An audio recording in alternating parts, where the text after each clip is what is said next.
ಗೋಬಿ 65 ಸರಿ. ಸ್ವಲ್ಪ ಎಲ್ಲ ಮಿಕ್ಸ್ ಆಯ್ತಂದ್ರೆ ಓಕೆ. ಇದು ನಮ್ಮ ಗಾಣದ ಕುಸುಬೆ ಎಣ್ಣೆ, ನಮ್ಮ ಕಲ್ಚಟ್ಟಿ ದೇಸಿ ಆಯಿಲ್ನಲ್ಲಿ ಮಾಡಿರ್ತಕ್ಕಂಥ ಕುಸುಬೆ ಎಣ್ಣೆ.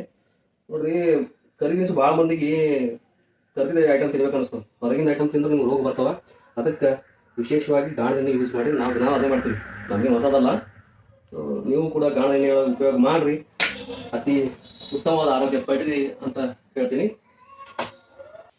ಮನೆಯಲ್ಲಿ ಮಾಡಿರ್ತಕ್ಕಂಥ ಗೋಬಿ 65 ಗಾಣದ ಕುಸುಬೆ ಎಣ್ಣೆಯಲ್ಲಿ ಪ್ರತಿ ಬಾರಿ ಹೇಳಿದಾಗ ಗಾಣದಾಗ ಮಾಡಿದ ಎಣ್ಣೆ ಹಂಗಿಲ್ಲ. ನೀವು ಎಷ್ಟು ತೊಗೊಂಡಿರ್ತೀವಿ ಭಾಳ ಒಂದು 5% 10% ಅಷ್ಟೇ ಲಾಸ್ ಆಗಿರ್ತವೆ. ಅದು ಕರ್ಲಿಕ್ಕೆ ಉಳಿದೆಲ್ಲ ಹಂಗೆ ಇರ್ತವೆ.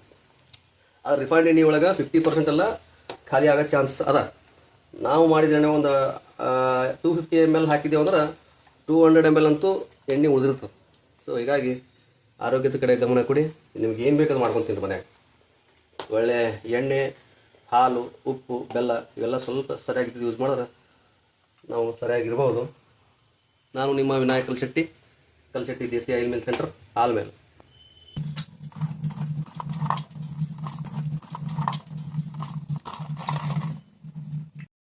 ಇವು ನಮ್ಮ ಫೈನಲ್ ಕ್ರಿಸ್ಪಿ ಗೋಬಿ ಮನೇಲಿ ಮಾಡಿದ್ದು 65.